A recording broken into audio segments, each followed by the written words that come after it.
Hey guys, welcome to the Liberal Hive Mind. Let's delve into some leftist hypocrisy, shall we? You know, whenever you tell a leftoid that the Democrat Party is actually the party of racism, the party of the KKK, the Dixiecrats, the party of Jim Crow, actual systemic racism, they'll generally respond either in denial or with the classic response of, well, actually, the party's switched. I'm not exactly sure when that happened. It seems like some sort of leftist copium conspiracy theory, as if there's some magical day in history where the baton of racism was passed from one political party to another. Yeah, that never actually happened. But what did happen, or what is currently happening, a little party switcheroo, as the Democrat Party went from the party of labor, the party of backing the middle-class worker, to the party of the 1% out-of-touch metropolitan elite. Let me show you guys exactly what I mean by that. We got some stuff to get into, so let's roll the tape. Alright friends, so it's moments like these that make you realize just how full of it these people really are. I mean, if you look at some of these exit polls, I live in Virginia. Immigration was the number one issue. Yes. Again, these could change in Virginia. Well, Virginia does have a border with West Virginia. Very contested area. Build a wall. What?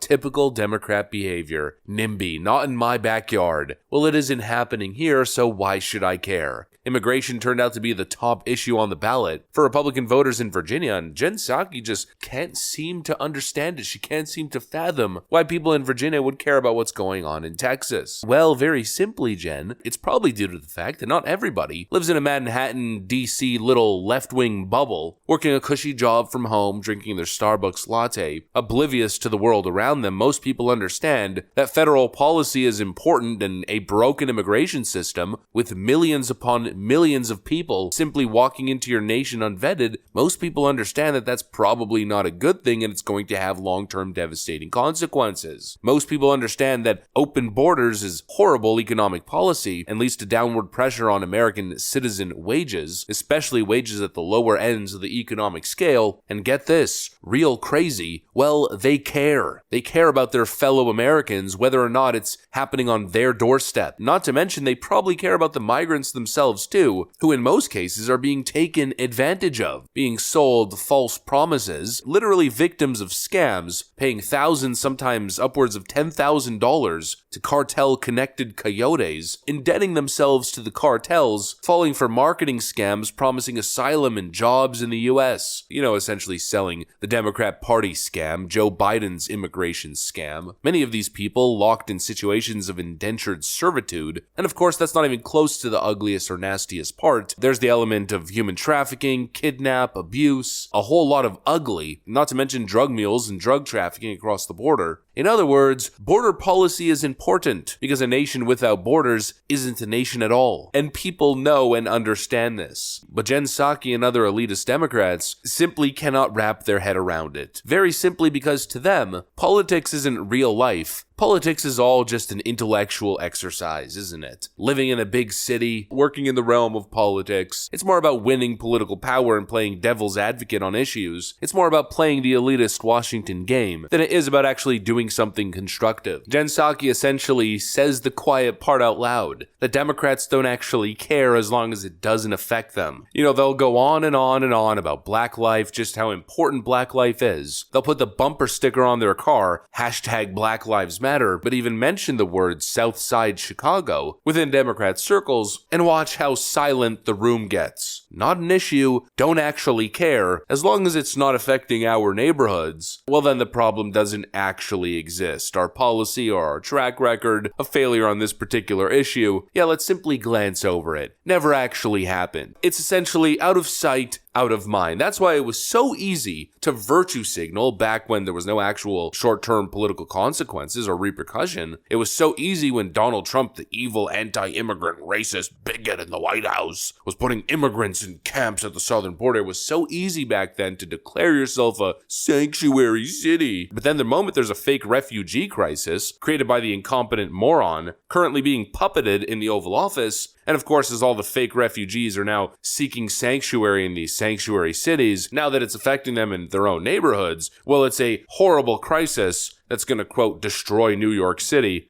We're getting no support on this national crisis, and we're receiving no support. And let me tell you something, New Yorkers. Never in my life have I had a problem that I did not see an ending to? I don't see an ending to this. I don't see an ending to this.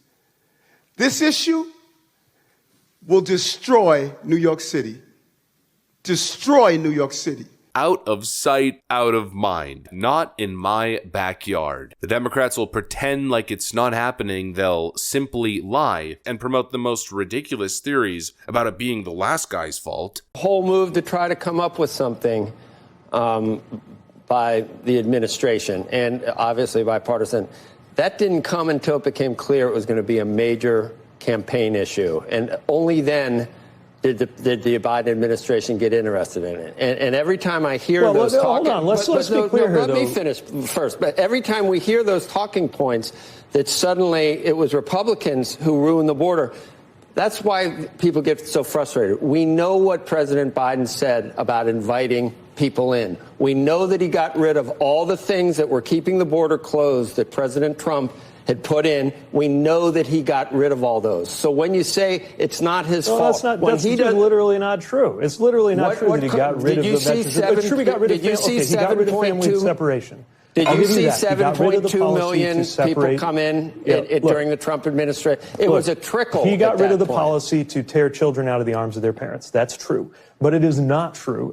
Some of the other things that have been suggested. Let's be clear. Bipartisan efforts of border reform have taken place in 2015, 2006. I mean, literally since getting called out like complete lying hacks on air by their own people at NBC. They'll lie to your face. They'll pretend it isn't happening, even though obviously they know exactly what they're doing. Pete Buttigieg knows that what they're doing is a whole lot of nothing. I mean, doing absolutely nothing seems to be Pete Buttigieg's specialty. We saw that live in action during the whole East Palestine, Ohio incident. They know they've created a crisis. They know it's bad. They know it's an issue for Americans. They know that the president's approval on the issue of immigration is in the gutter with an average spread of negative 33, yet they'll look you straight in the face during their media tours and tell you no, it isn't happening, it's actually the last guy's fault. Or of course they'll have their surrogates in the media. Jen Psaki, who is essentially a paid DNC Biden spokesperson working at NBC News, they'll have her mobilize the latest and greatest in political rhetoric, essentially condescending garbage, trying to minimize the crisis they've created at the southern border. It's clear as day the Democrat Party is the party of the out-of-touch, big city, wealthy elite. Anyways, that's pretty much what I got for you. Hopefully you enjoyed this video. If you did, make sure to leave a like and possibly subscribe. Thanks for watching, and I'll see you on the next one.